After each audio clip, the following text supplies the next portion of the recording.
Sebelum itu, riba sejarah awal mulanya dikenal dan dipraktikkan sejak peradaban manusia, sejak manusia mengenal dinar dan dirham.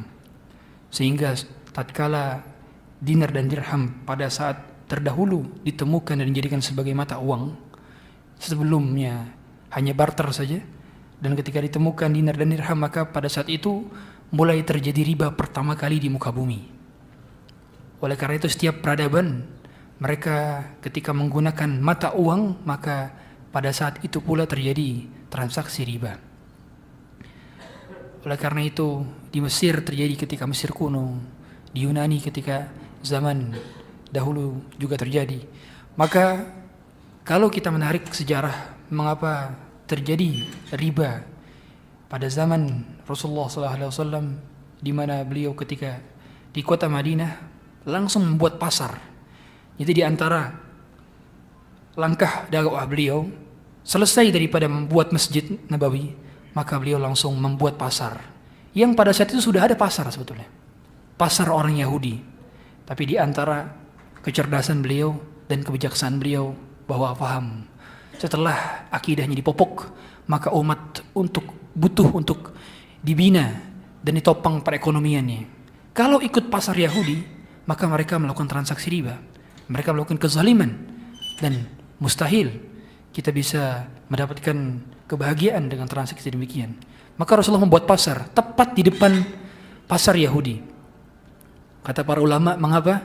Dikarenakan memang jelas agar masyarakat memilih transaksi mana yang dihalalkan, transaksi mana yang diharamkan. Jadi awal riba terjadi pada zaman tersebut adalah hasil dari ijtihadnya orang-orang Yahudi. Orang yang Yahudi berpedoman pada perjanjian lama mereka bahwa memang riba diperbolehkan untuk diambil dari selain mereka. Jadi mereka kalau bertransaksi sesama mereka itu haram hukum riba bagi mereka. Mereka tidak mau bertransaksi dengan sesama Yahudi dengan transaksi riba. Tapi kalau dengan orang selain Yahudi, makanya agama paling racist adalah agama Yahudi. Karena mereka berbuat kezaliman kepada orang selain Yahudi. Tapi kalau sesama Yahudi mereka nggak berbuat zalim. Sedangkan agama kita tidak.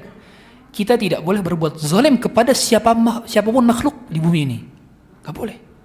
Makanya hukum pakai software yang ilegal itu nggak boleh. Karena ada mengandung kezaliman kepada yang menciptakan. Hatta yang menciptakan orang kafir.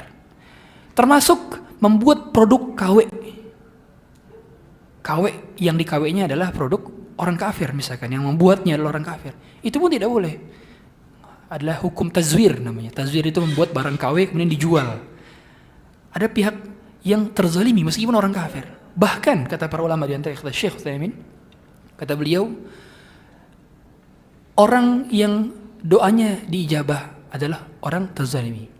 Dan orang terzalimi selalu diijabah doanya meskipun dia adalah orang kafir. Kata Syekh Utsaimin. Mengapa Allah mengabulkan doa orang terzalimi? Allah mengabulkan doanya orang kafir yang terzalimi bukan karena Allah mencintai dia, tapi karena Allah membenci kezaliman dan Allah mencintai keadilan. Sehingga hatta orang kafir saja ketika dia terzalimi, dia diijabah doanya oleh Allah Subhanahu wa taala. Apalagi orang yang muslim kalau kita zalimi.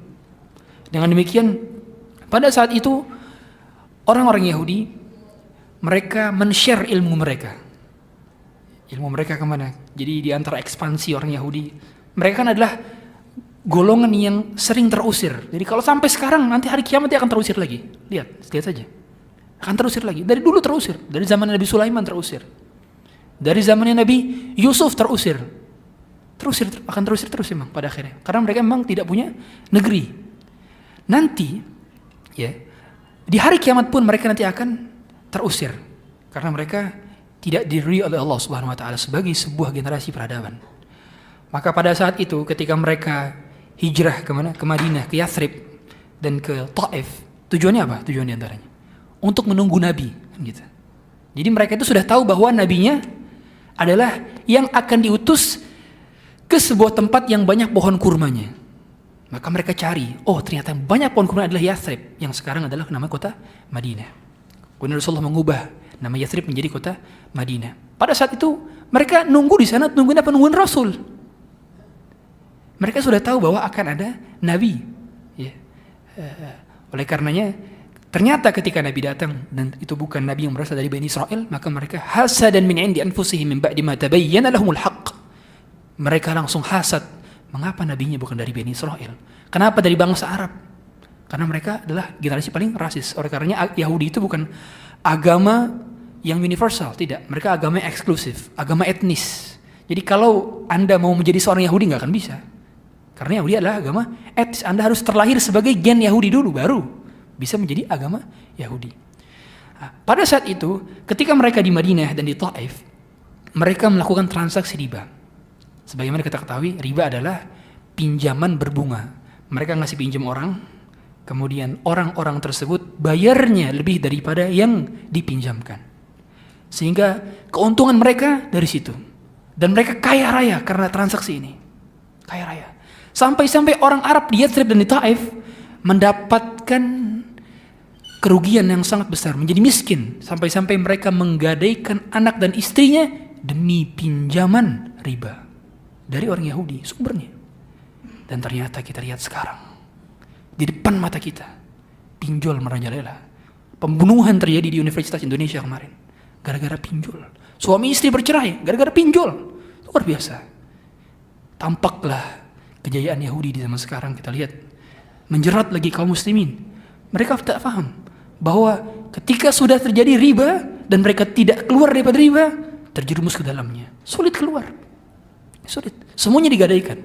Dulu lagi sekarang ada slot online. Tidak hanya anak muda, orang tua. Orang tua. Bahkan yang jenggotnya sudah putih pun. Di depan ruko-ruko, di pasar-pasar. Mungkin kita lihat di bawah sekarang nih, orang gak sadar lihat main game. Gak taunya main judi slot online. Subhanallah. Ini bagian daripada kehancuran peradaban. Awal mula kehancuran peradaban adalah orang Islam masuk ke dalam jeratan riba dan gharar. Dan riba yang paling besar adalah riba jahiliyah. Oleh karenanya pada saat itu, orang-orang kafir Quraisy pun mengikuti sistem ini. Jadi karena mereka bangsawan, mereka punya modal besar, sehingga modalnya biar bertambah tanpa mendapatkan risiko diapain? Dipinjemin riba. Silakan meminjam, nanti bayarnya segini. Kalau telat, bayar denda keterlambatan. Seringkali justru denda keterlambatannya lebih besar daripada pinjamannya. Pinjamannya mungkin 1 juta, dendanya bisa 2 juta. Makanya dahulu 2011 itu ada seorang anggota DPR yang terkena kekerasan dikarenakan dia punya utang ya dari satu bank konvensional. Kemudian ternyata bunga banknya lebih besar daripada pokoknya. Akhirnya terjadi keributan dan masuk ke dalam ranah hak asasi manusia pada saat itu. Ini meyakinkan kepada kita bahwa tidak akan pernah beruntung sebuah negeri dan peradaban ketika kita menjunjung tinggi konsep riba. Tidak akan bisa. Makanya mengapa Allah Subhanahu wa taala melaknat la'anallahu akilar riba wa mu'kilahu wa katibahu wa syahidaihi. Rawah Muslim. Qala kata Rasulullah hum sawa. Allah melaknat pelaku riba yang ngasih makan riba, yang menjadi notarisnya sekaligus yang menyaksikannya. Artinya pelaku riba ini dosanya sama semua. Yang ngeliatin, yang menyaksikan, yang menjadi notaris, bahkan yang memberi makan pun mendapatkan dosa riba. Nah, kata para ulama maksud mereka kenapa? Menabung di bank konvensional. Menabung di bank konvensional sama dengan memberikan bahan bakar kepada bank-bank konvensional untuk melakukan dan mempermulus transaksi ribanya. Oleh karena Syekh bin Baz memfatwakan haram kita menggunakan bank konvensional selama masih ada bank syariah untuk penabung. Maka hindari mulai sekarang, pindahkan saldo kita ke bank syariah. Ustadz, tapi customer mintanya sekarang bank konvensional karena biar mempermudah transaksi. Untuk mempermudah transaksi itu bukan darurat, itu hajat. Dan selama masih ada bank syariah, maka kita gunakan bank syariah untuk menabung, karena harta kita tidak diputar untuk transaksi riba yang 100%. Oke Ustadz, bukankah bank syariah tidak 100% syariah? Iya betul, bank syariah memang dalam hal ini belum 100% syariah langkahnya. Tapi lebih baik mana? Menyimpan di bank yang belum 100% syariah atau bank yang sama sekali tidak syariah? Bank konvensional 100% tidak syariah, bank syariah 100% belum syariah, kan gitu. Belum 100% syariah, beda. Ibaratnya begini, ibaratnya ada orang yang satu belum taubat, fasik, yang satu mau taubat. Minjem ke kita, minjem uang. Kita mau naruh uang di mana? Kita mau minjemin ke siapa?